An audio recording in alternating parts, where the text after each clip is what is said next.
we've lived off the land, with the land, in harmony with the land, and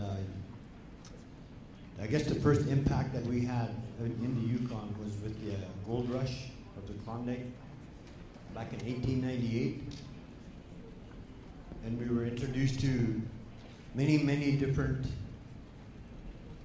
kinds of things that we did not experience. Different kinds of food, different kinds of people, and also our animals were impacted because these people had to eat, and there was probably 100,000 people that immigrated all the way from the United States all the way up to Alaska, up to Dawson City for the big mad gold rush. So somehow they had to eat, so they impacted our food, they impacted the fish and the wildlife. The First Nation people sold some of the food to them. Being from the north, the one thing that I have to say is we are behind. In a lot of ways, we're behind everything that comes out. It always happens down in the south before it comes up to the north in regards to trends and fashions and all that kind of stuff. But the same goes for changes in the world. And we're fortunate that way. We're fortunate that we do have extreme cold weather. It was minus 40 below last week. And I don't know if anybody could stand that kind of a temperature from down here, but you adapt to it. We live with it. We still eat off the land during those kind of weathers, and actually it's better for the animals. The animals survive and they thrive off of that kind of weather. The wolves and all the fur-bearing animals. We usually put nets under the ice, and we still survive with fresh fish. And we get to prepare for some of the impacts that come from the southern parts of our world. We deal a lot with climate change in regards to global warming. The permafrost is starting to melt and it's starting to have an effect on communities further up in the north, further than where I come from. Some of the villages are actually dropping into the earth because of the permafrost melting from global warming. The ice is becoming thinner. It doesn't grow. It doesn't get as thick as it used to be because the weather just doesn't stay at 40 below all the time. Like last couple of Christmases, it's actually rained. It gets to 40 below and then it gets really warm. Like right now, it's probably around -5 or 10 or something like that, which is quite extremely warm. And then most times it gets into raining around New Year's time, Christmas time, and then the ice becomes rotten, and then the people can't go out on the land because they can't trust the ice. And the same happens for the polar bears and all the other animals that need the ice to go out on to get their food. So it's affecting the polar bear, and it's affecting the forest. It's affecting villages along the Yukon River all the way up into Alaska, to the point where the willows are actually growing up where the permafrost used to be. And then along with the willows, the other animals that use the willows for food are following that, like beavers, as an example. The beavers follow it, and then they build dams along the tributaries where the Alaskan people usually have their fish camps for runs of salmon in the summertime. There's like 3 runs of salmon. So the beavers dam up the rivers, and then it floods all that area, and then it gets rid of all the berries, and all the ground animals disappear, such as the rabbits, the grouse, and all those kind of things. So just that little tiny thing like that, just the beavers, have an effect on just about every other animal. So it's a big chain of events that happens in the food chain also that we so much depend on. We've also experienced the highway. The highway was never the Alaska highway that came all the way from down in the middle of British Columbia all the way up into Fairbanks and went through the Yukon in 1942 during the Second World War. Also had a big impact on our people where I come from. Before that, we used to use the waterways for our transportation in the summertime and in the wintertime. And from that, we had our food. In 1942, when the military, the U.S. Army came through and they put the highway through, they hired a lot of local people, mostly the men. So it took them off the land. They couldn't go back on the land. The women couldn't go back on the land by themselves. So that was the first year that they actually stayed in the settlement of Teslin, where I come from, year-round. Before that, we used to all go out into our respected traditional territories. So the highway had an effect on us. It brought diseases, it brought smallpox and flus and different kinds of diseases that we were not able to fight off very well, and we lost a lot of our people. So that had a big effect on us. Like I say, this only happened in the last 100 years, whereas down here in Mexico and probably a lot of places in the United States have been affected for 400 or 500 years. Especially the southern part of Canada, and then lots of the First Nation people have lost a lot of their cultural ways, their traditions, their language, and I don't know if they could ever bring that back again. But probably in about 40 years ago, one of our First Nation people had a vision of getting back our traditional cultural ways, our language, especially, was taken away from us by residential school. Like my mother, my older sister, and cousin were taken away to a residential school, which was started by the government to try to take away our language and culture and everything. And I missed it. I stayed home, and I was raised up by my grandmother, and I was taught some of the language, and actually all of it. My grandmother did that, and she couldn't. She didn't speak English, so I had most of our language and our culture, and we lived off the land. We totally lived off the land.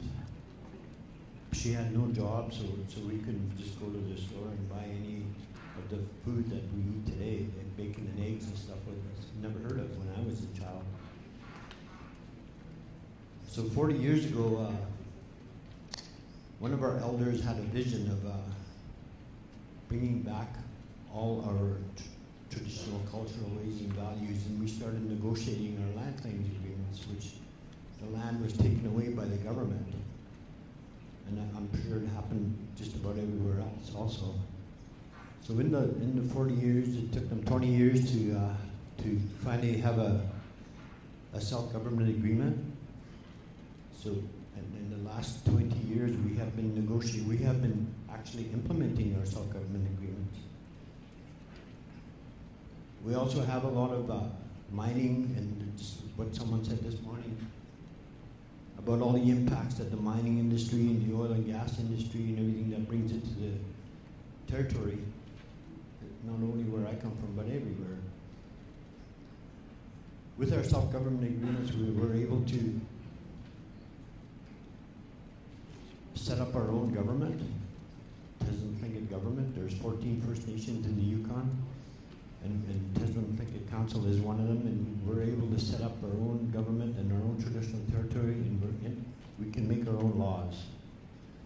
So we have impact benefits agreements with the mining companies, so that not only when they come into the community that they and then set up the mines and take all the mineral and oil, gas, everything out of the land, we get a share of that money, and we also get to spend that money how we'd like to spend it, and that's in regards to having a sustainable food. And then that's what we're going to do in the future, is have our own sustainable food, so we don't have to depend on the southern part of Canada or other parts of the world for our food. Recently, last year, we had washouts, and there's becoming more and more washouts. We only have one highway.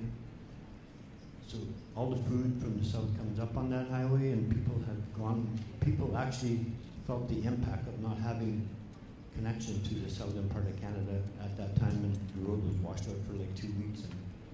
And so we didn't have any food. It didn't really bother native people because we had lots of wild food in our deep freezes and hanging in our caches, and we got lakes and everything that we could just go get our food from. So it didn't really impact the First Nation people very much as it impacted the non-native people who depended on the bacon and eggs and everything always being in the store, and the milk and eggs and bread and all that.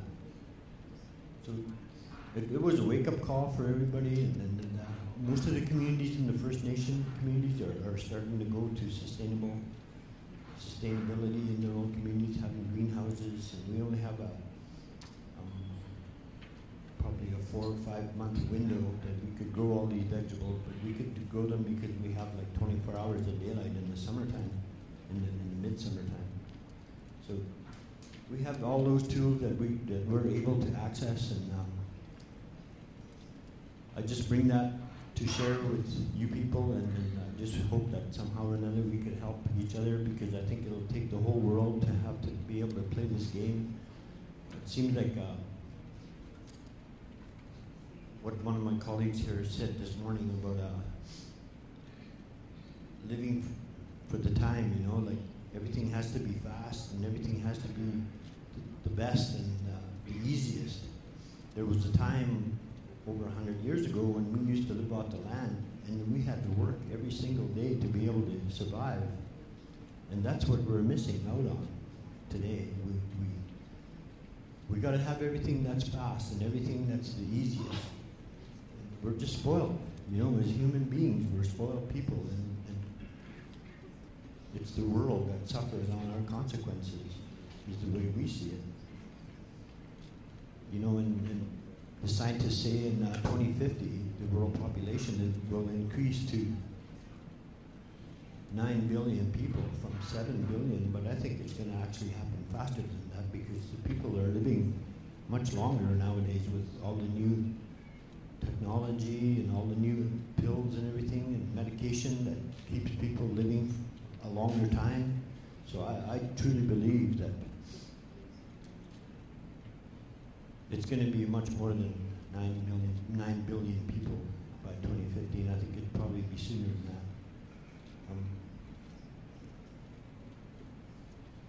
that. I just have to say a couple of things about our governments.